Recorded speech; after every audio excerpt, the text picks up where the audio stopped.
Vamos lá, oitavo ano, para mais uma semana de aula. E lembrando que sempre tem um link da atividade, não é isso? Tem que entrar, responder, não precisa copiar no caderno, vai automaticamente para uma planilha, né? No meu Gmail. Lembrando que estou disponível no WhatsApp, qualquer dúvida, qualquer problema, pode entrar em contato comigo. Às vezes eu demoro um pouquinho pela quantidade de mensagens, às vezes até eu me perco nas mensagens, tem que tirar um dia para ficar olhando as mensagens atrasadas. Mas não se preocupe, eu sempre vou ter esse feedback, tá bom? E para essa semana, para o oitavo ano A e oitavo ano B, a gente vai falar um pouco sobre as migrações no Brasil. Só que a gente vai falar de uma forma mais geral, mais ampla, né? O que eram as imigrações, como ocorreram no Brasil e o que é. E vai ser bem curtinha essa aula, tá bom? Vamos prestar atenção. E eu trago essa imagem aí, né, de uma família, né, o pai, a mãe e uma criança, com as bolsas na mão, né? Isso quer dizer, migração a gente já tem a ideia de mudança, né? De um lugar para o outro. E por que ocorreram essas migrações no Brasil? Então a gente vai trazer alguns dados de décadas, né? E quais foram os principais fluxos dessa migração. Sempre estão ligados a questões geográficas e econômicas, né? Sempre uma região que está bem mais desenvolvida em determinada época vai atrair famílias, pessoas para aquela região, né? Então a gente vai dar uma olhada bem ampla sobre as migrações no Brasil. Né? Migrações no Brasil. O termo migrações corresponde à mobilidade espacial da população, do espaço, né, do local, do estado, da região, do município. É o ato de trocar de país, de região, de estado ou até de domicílio, de casa, né? Esse fenômeno pode ser desencadeado por uma série de fatores religiosos, psicológicos, sociais, econômicos, políticos e ambientais. É interessante que para a nossa cidade de Toritama a gente tem muito esse fluxo migratório, né? Nossa cidade, por ser uma cidade, é polo, né? No polo das confecções se desenvolve, tem trabalho, então a gente vai encontrar facilmente pessoas que vêm de outras cidades, outros estados, outros municípios para o nosso, né? Talvez você, aluno aqui do oitavo ano A e B, você vai dizer, professor, a família dos meus pais é de tal cidade, é de tal estado, né? Isso vai ser, facilmente a gente vai observar essa migração. No Brasil, os aspectos econômicos sempre impulsionaram as migrações internas. Durante o século 17 e 18, a intensa busca por metais preciosos desencadeou grandes fluxos migratórios com destino a Goiás, Mato Grosso e principalmente Minas Gerais. A gente viu com, com aquela aula que a gente falou sobre o período do ouro. Foi isso? A gente falou bem dela. Então, isso foi um fluxo migratório. Por causa do ouro, vai atrair a população para lá, para a questão do trabalho, né? Em seguida, a expansão do café na cidade do interior paulista atraiu milhares de imigrantes, em especial mineiros e nordestinos. A gente vai ver que os nordestinos entram muito nesse processo migratório para regiões que bem mais desenvolvidas que o nosso. Hoje a gente tem outro cenário, né? Hoje a região Nordeste ela está bem desenvolvida, as pessoas que aqui estão, que nascem, de uma certa maneira, conseguem trabalho. Né? Falar de trabalho na nossa cidade, por exemplo, é muito fácil.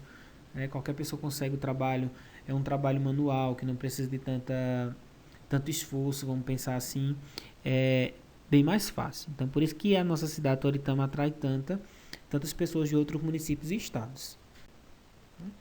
No século XX, o modelo de produção capitalista criou espaços privilegiados para a instalação de indústrias no território brasileiro, fato que promoveu a centralização das atividades industriais, principalmente na região sudeste. Né? Como consequência desse processo, milhares de brasileiros de todas as regiões se deslocaram para as cidades do sudeste, principalmente São Paulo e principalmente o Nordeste. O Nordeste foi muito para São Paulo. Né? É muito fácil alguém conhecer algum familiar nosso que foi para São Paulo, por exemplo. A maioria dos meus tios foram para São Paulo, outros já voltaram, mas foram trabalhar hoje, moram lá, tem famílias, né? E essa imagem que eu trago aí desde o século XVI, né, o processo histórico de imigração no Brasil, com a questão do descobrimento, né, até o século XXI. Essa linha, achei bem interessante, essa linha do tempo aí. Outra consequência do atual modelo de produção é a migração da população rural para as cidades, que a gente vai chamar do êxodo rural. Né? A gente observa que a nossa população rural ela caiu muito porque as pessoas estavam vindo para a cidade, principalmente em busca de emprego. Fenômeno denominado de êxodo rural. Essa modalidade de migração se intensificou nas últimas 5 décadas, pois as políticas econômicas favoreceram os grandes latifundiários, empréstimos bancários, além da mecanização das atividades agrícolas em substituição da mão de obra. Outra coisa que é fácil a gente colocar aqui, que eu vejo muito em conversa, isso aí é a partir do meu relato, a questão dos estudos, né? Muitos familiares deixaram a zona rural em busca de uma qualidade melhor, principalmente para os seus filhos, para os seus netos, relacionado à educação principalmente, que é mais fácil, vamos pensar assim. A região sudeste, que historicamente recebeu o maior número de imigrantes, tem apresentado declínio na migração, consequência de estagnação econômica e do aumento do desemprego na região. Nesse sentido, ocorreu uma mudança no cenário nacional dos fluxos migratórios, onde a região centro-oeste passou o principal destino.